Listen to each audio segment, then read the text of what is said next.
Hi, Kevin from Snowy's Outdoors here, and today I'm going to show you how to read, understand and use a printed map. Get it! Now, a map can be used as a backup for your GPS in case it fails. It gives you a good overall view of the area you're in, and it can be packed up and stored easily in your pocket or even your glove box. Okay, before we continue, make sure you like and subscribe because we have a whole lot more to see on our channel. Now let's get into it. Now, I've been travelling around Australia for many years. Even when I was quite young, my parents would take us away on camping trips and we always had paper maps. These days, a lot of people use GPS units. Now, they're quite good, I'm not criticising them, but they have a fault that they might not always work properly. You might lose your signal, they might run out of battery, or they might simply malfunction. So that's where the paper maps come in, and it's a good backup. Now, as you can see across our display here, we've got a big range of atlases. Now, some of these are specific to certain areas. Some of them cover a whole lot of Australia. This one, for example, is for the Kimberley. If I flip through that, you'll see there are maps of the area. And there's also different information on different areas to go to, tips for driving, very handy book to have. Now, the alternative to an atlas is the printed map.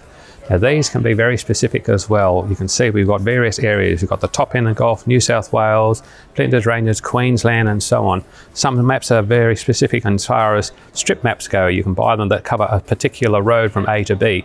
Other maps, like the Australian map over here, covers the whole continent. Now, what I like about these in particular is that you can open up this map. It's made of a waterproof paper. You can open it up like this. It's still got information in it. And you can see it's very big. I can see on there exactly where I am in relation to big cities or other places of interest. We put the map down here. Now, the first thing you do when you open up a map is have a look over here at your legend. Now, this is on the map. It could be on a different place to this map, but there's generally a legend on every map. If you look up it, you see there's lots of symbols. It means all different sorts of things. They can relate them to symbols that are on the map. There's roads, lakes, etc. At the very top here, you've got your north pointing. Now, that shows that the top of this map is pointing north. Underneath, you have a scale. Now, this scale is 1 to 1 million. That basically means that that 10 centimetre stretch represents 100 kilometres.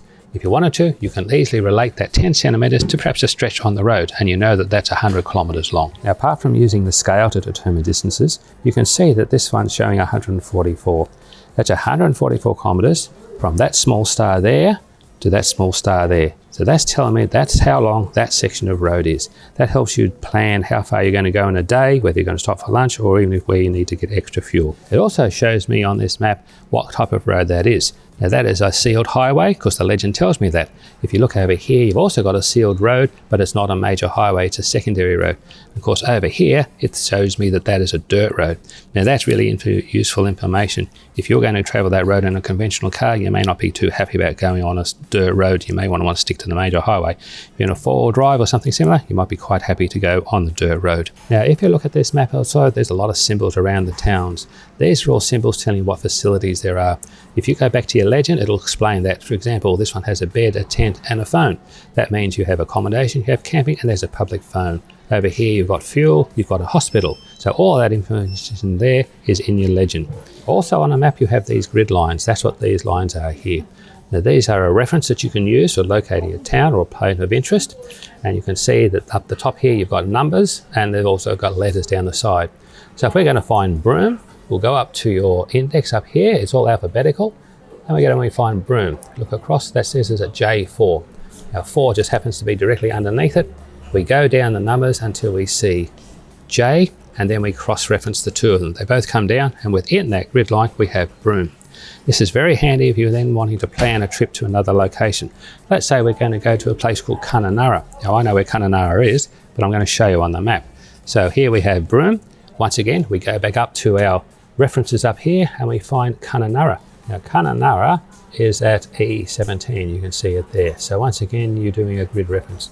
So we'll come up here, we're looking at these numbers across the top, and we're going to go all the way across until we reach 17. There it is there.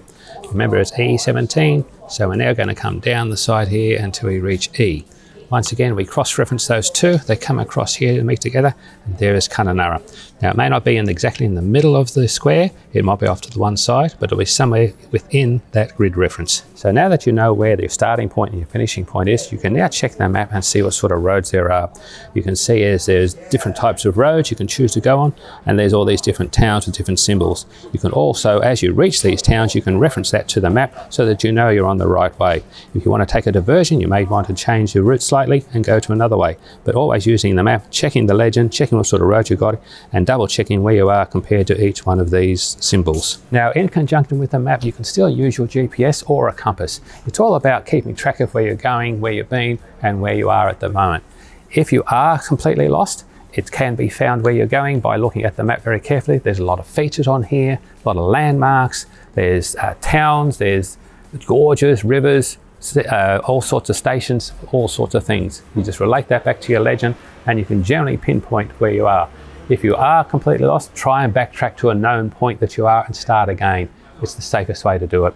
Now that's all I've got for you on how to read a paper map. If you want to find out anything more about this or any other products, or if you have any questions, go to our website, snowies.com.au, where we have the lowest prices every day.